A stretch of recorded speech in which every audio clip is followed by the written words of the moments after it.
Hello viewers, welcome to the channel. आज की इस वीडियो में हम करने वाले हैं क्लास 8 का सिविक्स का चैप्टर 4 अंडरस्टैंडिंग लॉज के असर्शन रीजन क्वेश्चन आंसर्स। तो चलिए शुरू करते हैं हमारी आज की वीडियो। सबसे पहले डायरेक्शंस डिस्कस कर लेते हैं। असर्शन रीजन क्वेश्चन आंसर्स के अंदर जो ऑप्शंस गिवन होते हैं, तो जो फर्स्ट ऑप्शन होता है वो होता है both A and R true and R is correct explanation of A. Here A stands for assertion and R stands for reason. जो नेक्स्ट ऑप्शन होता है वो होता है both A and R true but R is not correct explanation of A. Next is A is true R is false. Next is A is false but R is true and next is both A and are false. ये 5 options given होते हैं assertion reason question answers में, और इनमें से जो right option होता है अकॉर्डिंग टू द स्टेटमेंट्स वो हमें ऑप्ट करना होता है। आगे चलने से पहले आपको बता दें, इस वीडियो पे इस चैनल पे दिखाई जाने वाली सभी videos classes wise different playlist में ग्रुप की गई हैं और सभी प्लेलिस्ट की लिंक आपको डिस्क्रिप्शन बॉक्स में मिल जाएंगे, तो आप वहां से डिफरेंट क्लासेस की वीडियोस देख सकते हैं। तो चलिए शुरू करते हैं। आज का हमारा पहला एसर्शन है there is rule of law in India. India के अंदर रूल ऑफ लॉ है, एसर्शन है। Reason provided is law apply equally to all citizens of the country. Rule of law क्यों कहा जाता है कि इंडिया के अंदर रूल ऑफ लॉ है? रीजन कहता है क्योंकि जो लॉ है वो सभी सिटीजन्स के लिए इक्वली अप्लाई होता है, किसी भी बेसिस पे, किसी कास्ट, रिलीजन, स्टेटस और पोजीशन, किसी भी बेसिस पे किसी के साथ में कोई डिस्क्रिमिनेशन नहीं है, चाहे वो प्रेसिडेंट हो, प्राइम मिनिस्टर हो, कोई मिनिस्टर हो या फिर एक कॉमन मैन हो, सभी के लिए इक्वल है। इसलिए कहा जाता है कि इंडिया के अंदर रूल ऑफ लॉ है, इंडिया के अंदर लॉ से ऊपर कोई नहीं है। तो दोनों ही स्टेटमेंट सही लग रही है। Let's see the answer. Answer is both A and R true and R is correct explanation of A. क्यों? क्योंकि in India no one can be above law. Law से ऊपर कोई नहीं है। No one is discriminated on the basis of religion, caste, gender, position और status. किसी भी बेसिस पर किसी के साथ में भी कोई डिस्क्रिमिनेशन नहीं किया जा सकता। Next assertion is every year our representatives pass several new laws for the country. Country के लिए काफी नए नए रूल्स जो हैं, नए नए लॉज जो हैं वो रिप्रेजेंटेटिव्स बनाते हैं हर साल।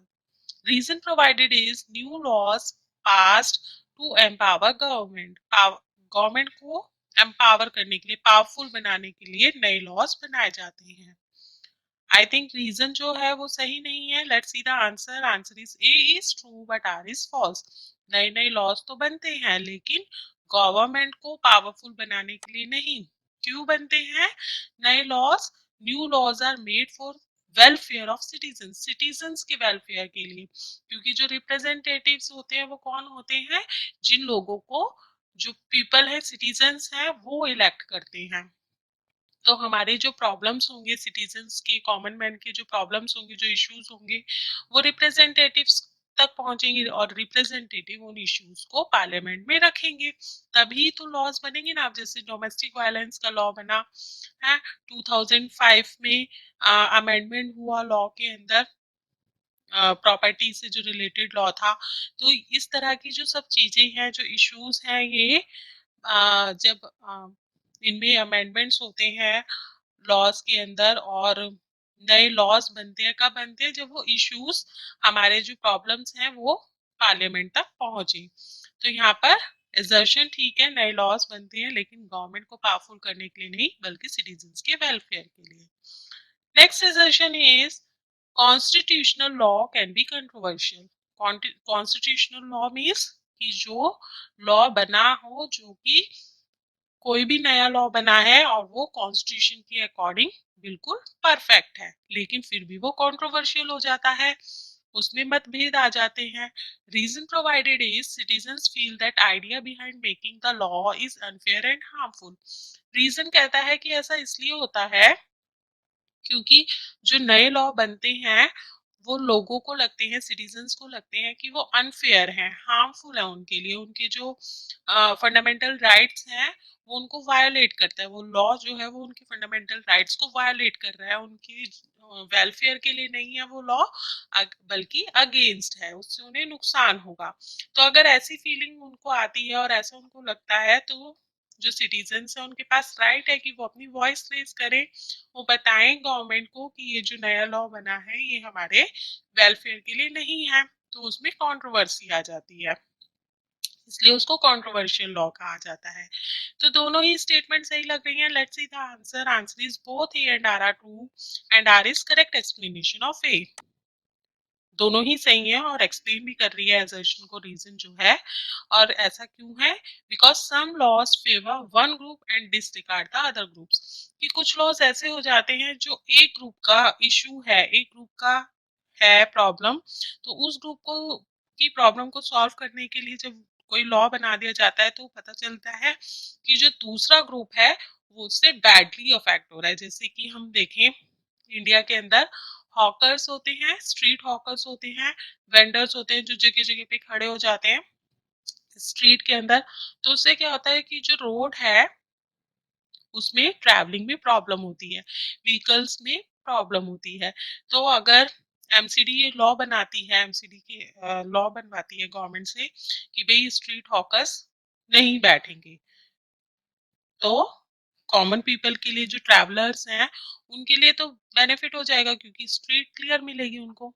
लेकिन जो वेंडर्स हैं, स्ट्रीट हॉकर्स हैं, उनके लिए वो हार्मफुल हो गया क्योंकि उनकी तो जो अर्निंग्स है वही उसी से आती हैं, वो अर्निंग्स होती ही उसी से हैं, तो उनका लाइवलीहुड डिस्टर्ब हो जाएगा। कहाँ से कमाएंगे, क्या काम करेंगे?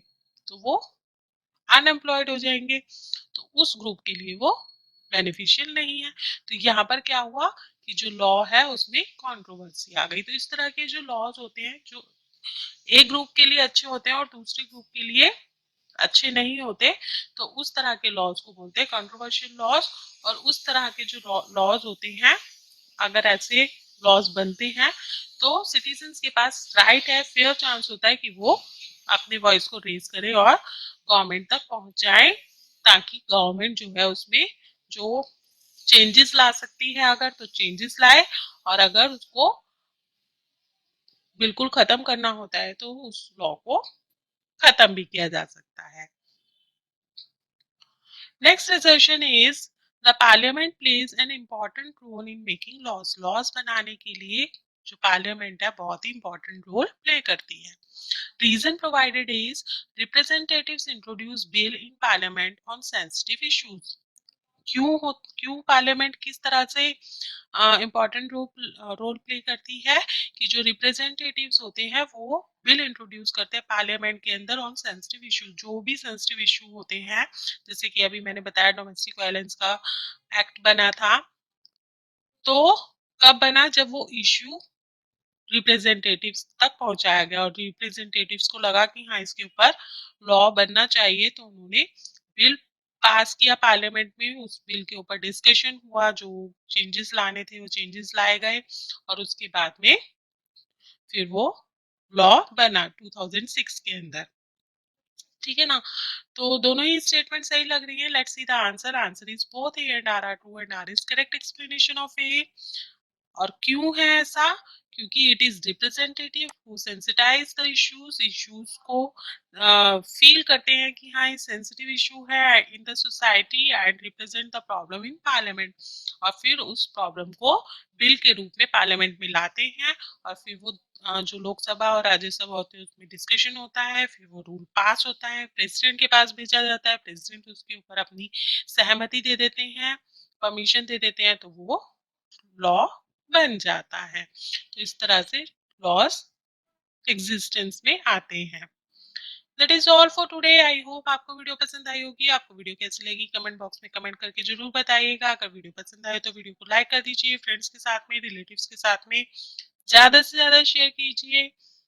चैनल अभी तक सब्सक्राइब नहीं किया है तो जल्दी से चैनल को सब्सक्राइब कर लीजिए, साथ ही बेल आइकॉन को प्रेस कर लीजिए ताकि आपको नई नई वीडियोस के नोटिफिकेशन साथ साथ मिलते रहें। फिर मिलेंगे एक नई वीडियो में एक नए चैप्टर के साथ। तब तक के लिए bye bye, have a good day.